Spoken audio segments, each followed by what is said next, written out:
En su Paris Artagebucher, Diarios parisinos, Ernst Junger se refiere a sus encuentros en el París ocupado con Pierre Driel-Arasiel, por ejemplo, el 11 de octubre de 1941 y el 7 de abril de 1942. Driel era entonces redactor jefe de la revista La Nouvelle Revue Francaise, publicada por Gallimard. Los jueves, Junger solía ir al Salón Literario de Florence Gould, al que fue presentado por Gerard Geyer, y donde conoció a Paul Léautaud, Henry de Monterland, Marcel Hogandeau, Alfred Fabreluce, Jean Silumburgur, Jean Cocteau, Paul Morand, Jean Giraudoux, y muchos otros. Posteriormente, Hogandeau lo recordaría como un hombre muy sencillo, de aspecto muy joven, de rostro delicado, y que vestía de civil, con pajarita. 1. El 16 de noviembre de 1943, Junger anotó en su diario que había vuelto a ver a Driel-Arasiel en el Instituto Alemán de París, entonces dirigido por Karl Epting. Le dijo que habían intercambiado fuego en 1915. Fue cerca de Godat, el pueblo donde cayó Germán Lons. Driel también recordó la campana que daba las horas allí, los dos la habíamos oído. Muchos años después, en sus conversaciones con Antonio Noli y Franco Volpi, Junger, ahora de 100 años, volvió a recordar ese recuerdo. Cuando nos reuníamos, solíamos hablar de nuestras experiencias de la Primera Guerra Mundial. Habíamos luchado en la misma zona del frente, él del lado francés, yo del lado alemán, y oíamos, en lados opuestos, el sonido de las campanas de la misma iglesia. 2. No debería sorprender que estos dos hombres se unieran inicialmente por sus recuerdos de la Gran Guerra. Los marcó a ambos más profundamente que cualquier otra cosa, como a muchos hombres de su generación. Pero entre Junger y Driel-Arasiel había muchos otros puntos en común. Profundamente impresionados por su lectura de Nietzsche, ambos aspiraron en su juventud a una aventura africana. Junger se alistó en la Legión extranjera francesa, mientras que en 1914 Driel solicitó ser destinado a los rifleitos marroquíes. En ambos casos, la experiencia fue breve. Sobre todo, ambos hombres eran teóricos políticos y escritores, simultáneamente en el caso de Driel, sucesivamente en el de Junger. Ambos podrían calificarse justificadamente, en un momento u otro de sus vidas, como revolucionarios nacionales. Ambos, finalmente, eran conservadores indiscutiblemente revolucionarios, ávidos de salvaguardar valores que consideraban eternos, pero al mismo tiempo conscientes de que el advenimiento del mundo moderno creaba abismos por los que era imposible regresar. Sin embargo, a pesar de todo esto, muchas cosas los separaban. Junger describió la Primera Guerra Mundial casi bajo fuego, mientras que Driel esperó 20 años para escribir la Comédie de Charleroi. 3. Además, habiendo sido dado de baja en 1939, no participó en la Segunda Guerra Mundial. En el primero de los 6 relatos de este libro, que es sin duda una de sus obras maestras, recuerda un asalto contra los alemanes en 1914 en la zona de Charleroi. Esta descripción se basa en una visita al campo de batalla 5 años después del narrador en compañía de un rico burgués que había perdido a su hijo en esa batalla. Se advierte que 20 años después, más allá de cualquier justificación ideológica, Junger y Driel percibieron la guerra como una ley inherente a la naturaleza humana, incluso como una rehabilitación del hombre natural en la totalidad de sus instintos. Es la vida en la forma más terrible que el Creador jamás le haya dado, escribió Junger. 4. Para Driel como para Junger, la guerra es, ante todo, lo que nos libera del mundo burgués y revela al hombre en su autenticidad. Sin embargo, ambos también apreciaron cómo la Gran Guerra, que comenzó en 1914 como una guerra tradicional, se transformó gradualmente en una guerra de un tipo completamente nuevo, una gigantesca matriz de fuerzas impersonales, un duelo de máquinas tan formidable que junto a ellas el hombre ya no existe, por así decirlo. 5. Pero el advenimiento de la guerra técnica horrorizó particularmente a Driel, quien la vio como una revuelta malévola de la materia contra el control humano, una verdadera matanza industrial, mientras que para Junger dio lugar a la intuición de una nueva tipo humano, completamente opuesto al burgués, el trabajador, cuyo realismo heroico sería capaz de garantizar la movilización, Mobilmachung, del mundo. Para Junger, los ejércitos de máquinas inauguraron los batallones de trabajadores, habiendo dado la experiencia de la guerra al hombre una disposición, Bereitschaft, para la movilización total, es decir, una voluntad de dominar, Herrschaft, expresada a través de la tecnología. Driel no comparte en absoluto esta visión optimista y voluntarista. En el periodo de entreguerra se opuso a una derecha que seguía predicando los viejos valores guerreros sin darse cuenta de que estos valores no tienen peor enemigo que la guerra moderna. La guerra militar moderna es una abominación en todos los sentidos, escribió en 1934 en Fascist Socialism. 6. Según Driel, el reinado de la tecnología, lejos de presagiar el advenimiento de un hombre nuevo, implica una degradación del hombre. Como se sabe, fue más tarde, bajo la doble influencia de Heidegger y de su hermano, Friedrich Georg Junger, que Junger comenzó a reflexionar críticamente sobre la tecnología y su naturaleza titánica, ampliando y profundizando la reacción puramente instintiva de Drie. Después de servir en el frente, que les trajo una especie de experiencia mística, ambos escritores creyeron que era posible conservar en la vida civil lo que habían adquirido en los campos de batalla. Seremos capaces de hacer la paz mientras hacemos la guerra, escribió Drie en su primer libro, una colección de poemas llamada Interrogation. 7. Al mismo tiempo, Junger también resolvió convertir la derrota militar en una victoria civil. Esta resolución explica su compromiso político. Su relación con la política, sin embargo, no fue la misma. En la década de 1920, Junger se unió a las filas nacionalistas por convicciones profundas y ardientes. Drie, sin embargo, se zambulló para ahuyentar sus propias dudas. El autor de Ofougo Ufatuo, 8, pertenece a esos hombres que llegan a la política a partir de la filosofía, con la necesidad de encontrar encarnaciones concretas de las ideas correspondientes a su cosmovisión. Más que un actor, quería ser un observador. Durante la Gran Guerra, además, mientras Junger se dedicaba de lleno a las tormentas de acero, Drie solo combatía de forma intermitente, aunque esto no impidió que fuera herido en 3 ocasiones. En muchos sentidos, Drie era un diletante.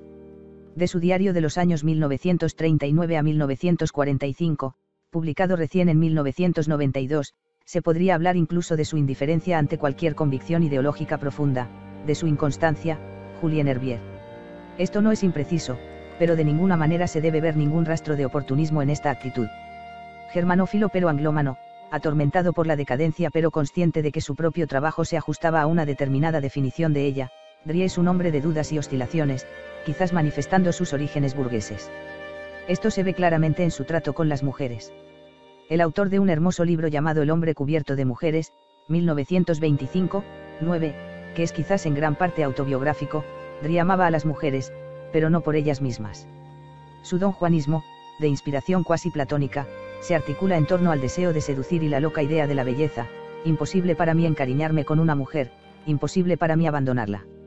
Bastante hermosa por dentro o por fuera. 10. Por eso este hombre cubierto de mujeres siempre estaba solo.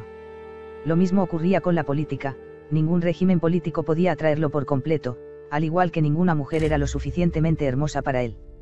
Pero es precisamente porque atraído por un ideal inalcanzable y perpetuamente desgarrado entre impulsos contradictorios, Pierre Drie Larasiel nunca dejó de luchar contra lo que consideraba falsas alternativas. Interrogatorio contiene el poema Eso no se acabó. La yuxtaposición de estas dos palabras traduce con mucha precisión lo que él buscó conciliar a lo largo de su vida. Drie quería reconciliar sueño y acción, como quería reconciliar alma y cuerpo, el mundo de la guerra y el del espíritu. Interpretó la historia de Europa como el lento ascenso de la ideología burguesa que condujo a la ruptura del equilibrio entre el alma y el cuerpo y sometió al hombre a la influencia venenosa de la vida en las grandes ciudades. Su gran tarea fue la reconciliación del alma y el cuerpo. En sus apuntes para entender el siglo, 1941, 11, escribe: el hombre nuevo participa del cuerpo, sabe que el cuerpo es la articulación del alma y que el alma no puede expresarse, no puede disponer de sí misma, a menos que sea a través del cuerpo. La actitud de Drie es la de un dandy. Aún así, muchos autores también consideran a Junger como un típico representante del dandismo. Nicolas Sombart escribe: el dandy representa el tipo de hombre que se estiliza a sí mismo. Ha sublimado la voluntad de poder en una voluntad de estilo. Buscando estilizarse a sí mismo, estiliza el mundo y cumple esa misión cuando captura una situación en una elegante formulación. Para ello, debe someterse a la disciplina, al desinterés y a un riguroso ascetismo. 12. La distancia, la belleza, la impasibilidad, tales son los elementos del dandismo jungeriano, escribe por su parte Julien Herbier. 13. Podría pensarse aquí en el ideal de impersonalidad activa predicado por otro teórico del dandismo, el italiano Julius Evola. Sin embargo, Drie es más dandy que Junger, porque el primero predica el compromiso por el compromiso, al igual que otros podrían hablar del arte por el arte. Drie presta la misma atención apasionada a la historia que Junger presta a la botánica o la entomología. Pero para él, la historia es esencialmente un flujo, gobernada por el azar, como Junger busca leer, detrás de las apariencias y movimientos superficiales, la permanencia armoniosa de un orden estable, Julien Herbier. En Junger, la historia nunca es un fenómeno puramente humano. Al contrario, lo asocia a una necesidad invisible, una especie de metafísica del destino, de las fuerzas que lo superan. Por eso Junger no está tan interesado en la historia como en lo que hay detrás de la historia. Por eso le interesa el mito. Drie, que había soñado con ser sacerdote o monje, y que, en el prólogo de una de sus novelas más famosas, Gilles, 1939-14, escribió que si pudiera volver a vivir su vida, la dedicaría a la historia de la religión. También se interesó apasionadamente por el mito. Al igual que Junger, constantemente se refiere a lo sagrado, pero nunca trata de vincularlo a ninguna religión específica. Para él, lo sagrado es sinónimo de lo divino, y lo divino es más inmanente que trascendente. Ya estaba usando términos religiosos para describir la brutal realidad de la Gran Guerra. Cuando estallaban las bombas, exclamaba: estos no son hombres, es el Dios bueno, el mismo Dios bueno, el duro, el brutal. La comedia de Siar Larroy. Para él, la guerra era como la religión, una especie de prueba sagrada. A lo largo de su obra se manifiesta el vínculo entre la vida del soldado y el ascetismo, el vínculo entre la acción y la religión. Finalmente, Drie, como Junger, que dice que el cosmos tiene para él una dimensión divina y sagrada, sostiene que la naturaleza es animada, hablante, innumerablemente prodigiosa. Junger rara vez usa la palabra Dios, a diferencia de Drie, que la usa con frecuencia. Pero de la afirmación de Nietzsche de que Dios está muerto, saca la conclusión de que Dios debe ser concebido de nuevo. Junger se distanció definitivamente de la política a principios de la década de 1930, mientras que Drie nunca se fue. Como señala Julien Herbier, la necesidad de compromiso lleva a Drie a una ética de la acción por el bien de la acción. Bajo la ocupación, es esta preocupación por el compromiso de principios lo que lo llevó a continuar escribiendo artículos políticos, a pesar de que la política le interesaba poco en ese momento. Leyendo su diario, se ve que sus verdaderos intereses se inclinaban hacia la espiritualidad oriental. Podemos decir que para Drie la política nunca fue más que motivo de curiosidad y objeto de una especulación lejana que nunca ejerció más que una atracción esporádica. 15. Rechazando el mundo burgués y democrático, ciertamente nunca dejó de creer en la posibilidad de un socialismo no marxista. Pero a su manera, es decir, erráticamente, y no sin cierta ceguera ante la realidad de las cosas. Junger se distanció de la política porque asumió en toda su plenitud el espíritu mauritano, mientras que Drie, por el contrario, prosiguió su compromiso porque creía que en la vida uno está obligado a ensuciarse las manos. Al adoptar esta actitud, el dandy se salva del derrumbe que ve a su alrededor. Cuando se pierde la batalla, solo queda la belleza del gesto. Al final de la Segunda Guerra Mundial, Drie sintió que estaba presenciando el fin de un mundo, el fin de una era. Francia está acabada. Pero todas las patrias están acabadas. Sin embargo, debe recordarse que constantemente llamó a Europa. En 1931 publicó un libro titulado A Europa contra las patrias. 16. En 1934, en la comedia de Siar Larroy, escribió: hoy, Francia o Alemania, es demasiado pequeña. Junger, que siempre fue francófilo, como Drie era germanófilo, también supo alejarse de las estrechas afiliaciones nacionales. Der Arbiter ya plantea el problema de la globalidad que discutió después de la guerra en su ensayo sobre el Estado universal. Drie solo soñaba con la regeneración. Como Nietzsche, piensa que no se debe salvar lo que se derrumba, sino acelerar su derrumbe. En su diario, declara que desea la destrucción de Occidente y llama a una invasión bárbara que arrasará con esta civilización moribunda. Es con alegría que doy la bienvenida al surgimiento de Rusia y el comunismo. Será atroz, atrozmente destructivo. 17. Al mismo tiempo, también escribió: consideré el fascismo solo como un paso hacia el comunismo. La facilidad con que Drie elogió tanto el comunismo estalinista como el fascismo o el nacionalsocialismo, depositando en él las esperanzas rápidamente defraudadas inspiradas por este último, solo sorprenderá a aquellos que desconocen por completo el nacionalbolchevismo, encarnado, por ejemplo, por Ernst Niekisch, quien fue un amigo cercano de Junger en la década de 1920. En su juventud, bajo la influencia de Niekisch, Junger también vio a los comunistas como los mejores facilitadores de la revolución sin calificaciones. 18, que celebraría en Der Arbiter. Posteriormente, pero desde una perspectiva completamente diferente, enfatizaría hasta qué punto el comunismo y el nacionalsocialismo se equipararon en la introducción de la tecnología en la vida política, expresando así una adhesión común a la modernidad, bajo el horizonte de una voluntad de poder que Heidegger había desenmascarado como mera voluntad de querer. Uno encuentra reflexiones similares en Ginebra o Moscú, 1928, 19, donde Drie enfatiza que el capitalismo y el comunismo son los herederos gemelos de la máquina, ambos son los hijos oscuros y llameantes de la industria. 20. Sin embargo, Drie estuvo tentado al mismo tiempo de retroceder, de huir hacia los lados. Una de sus últimas novelas, Omem a Caballo, 21, publicada en 1943, cuenta la historia de un dictador sudamericano, Jaime Torrijos, quien, tras tomar el poder en Bolivia, intentó crear un imperio. Incapaz de alcanzar su objetivo, se retira de la política para resucitar los ritos incas. Como el héroe de Oomema Cavallo, Drie soñaba con algo más profundo que la política, o una política profunda y rara que se fusionara con la poesía, con la música y, quién sabe, con la alta religión. Pero no sabía cómo avanzar en esa dirección. Tal vez no tenía los recursos que le habrían permitido convertirse en Waldranger o anarquista. Junger también tuvo la sensación de que se había acabado una época en la historia mundial. Se completó con la aparición del trabajador, que marcó el comienzo del reino global de lo elemental. Los antiguos dioses murieron o huyeron, los nuevos dioses aún están por nacer. Entramos en la era de los titanes. Para distanciarse, Junger crea sucesivamente la figura, Gasitoult, del Waldranger, que toma distancia, luego la del anarca, que toma altura. La actitud del anarquista es similar en algunos aspectos a la politeia predicada por Julius Evola. Pero esta figura, como la del Waldranger, presenta claramente el problema del lugar del individuo en relación con los grandes procesos históricos que afectan al mundo. Junger evoca en este sentido al individuo tomado por separado, el gran solitario, capaz de resistir los desafíos espirituales de lo que inauguró y se convertirá en una nueva edad de hierro. 22. Se podría hablar aquí de un individualismo jungeriano. El individualismo de Junger ciertamente no es un individualismo hedonista, que refleja el egoísmo y el utilitarismo del mundo burgués, sino la afirmación de las prerrogativas del individuo aislado, der Einzelne, que puede reconocer espontáneamente a otros de su especie. En Drie Larasiel, en cambio, hay huellas incuestionables de ese individualismo burgués, que condena enérgicamente desde la perspectiva histórica, pero del que no siempre consigue escapar. La mayoría de sus novelas no son más que historias sobre individuos, y sus personajes suelen ser meras expresiones de sí mismo. Además, ambos escritores otorgan roles diferentes a individuos y élites. Mientras Drie aspira a una nueva aristocracia política, Junger se sitúa en un plano superior, el acuerdo espiritual que se puede establecer entre hombres capaces de dominar espiritualmente su tiempo. Como Henry de Monterland, como Yukio Mishima y muchos otros, Pierre Drie Larasiel finalmente se suicidó.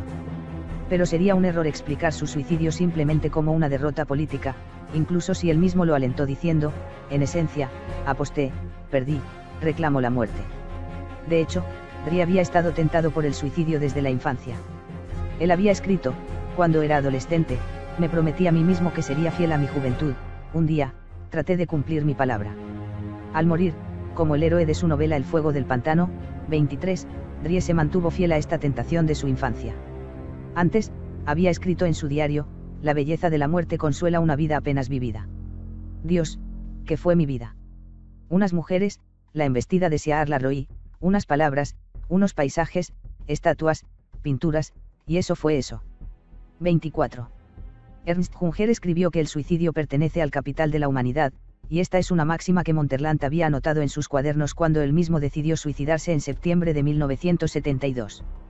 Junger también vio suicidarse a muchos amigos cercanos, particularmente en la época del intento de asesinato contra Hitler en 1944, Hans von Kluge, Heinrich von Stulpnagel, y el final de la Segunda Guerra Mundial. Pero para él el suicidio seguía siendo una posibilidad abstracta, en esencia negativa, mientras que para Drie, para quien la muerte era el secreto de la vida, el suicidio tenía un valor místico. El 7 de septiembre de 1944, mientras estaba en Kirchhorst, Junger se enteró del suicidio de Drie en París. Parece, escribió, que bajo los términos de alguna ley, los que tenían nobles razones para cultivar la amistad entre los pueblos caen sin piedad, mientras que los pequeños especuladores se salen con la suya. En sus conversaciones con Julien Herbier, dijo más tarde que estaba profundamente perturbado porque Drie se suicidó en un momento de desesperación. Su muerte, agregó, me dolió mucho. Era un hombre que había sufrido mucho. Entonces, hay personas que aprecian una amistad por una determinada nación, como muchos franceses han llegado a sentir por nosotros, lo que ha traído ellos no tuvieron suerte. 25. El 6 de septiembre de 1992, escribe a Julien Herbier, Gallimard me envió su edición de los diarios de Drie, leerlos fue conmovedor. Los críticos, por lo que puedo ver, no han entendido la importancia de su obra. Yo hizo algunas notas sobre esto para el Siebzig Verbet 4. Se incluye una copia. Palabras para recordar. Entre estos dos hombres, había hermandad.